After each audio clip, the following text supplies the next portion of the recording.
Армия должна быть, во-первых, сильная, во-вторых, боеготовая. И об этом должны знать все, кто думает о том, что или претендует на наши земли, на нашу свободу, посягает на наши ресурсы и все остальное.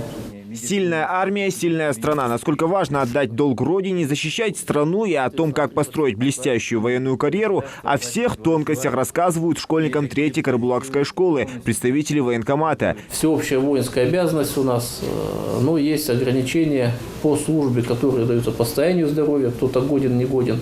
Это, в частности, потом вам уже в военкомате объяснят по результатам прохождения медкомиссию. Есть те, кто не служит по социальному положению, это, например, по составу семьи.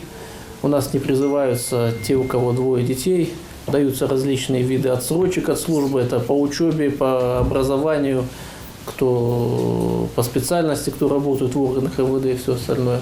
Однако тому, кто решит остаться по контракту, помимо достойной оплаты, открывается социальный пакет льгот. Стабильность и уверенность в завтрашнем дне гарантированы, объясняет представитель военного комиссариата. А при выходе на пенсию через 20 лет государство обеспечивает собственным жильем, либо субсидией по выбору. Это социальная защита такая у нас предусмотрена военнослужащим. Но сразу скажу, что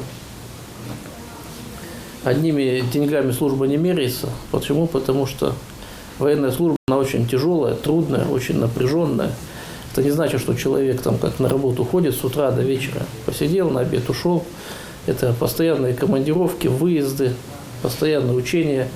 Вы все видите, какие передвижения техники у нас туда, по дорогам. Все, туда поехали колонны, сюда поехали.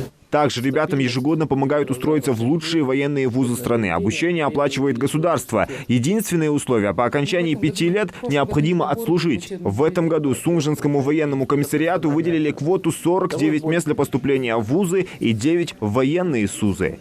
Туда принимаются учащиеся от 16 до 22 лет, после службы в армии до 24. Но там на среднее образование еще есть такое положение, что до 30 лет могут принимать туда. Ну, у кого там братья есть, которые дома, можете им тоже сказать, чтобы они обращались к нам. Учебные заведения у нас есть во всех городах. Вот как гражданские вузы есть, точно так же и военные. Есть медицинские, физической культуры, МВД, есть космические войска, военные университеты. Ребята с интересом слушают спикеров. Если до этого момента многие раздумывали, связывать свою жизнь с военным делом или нет, теперь твердо уверены в решении.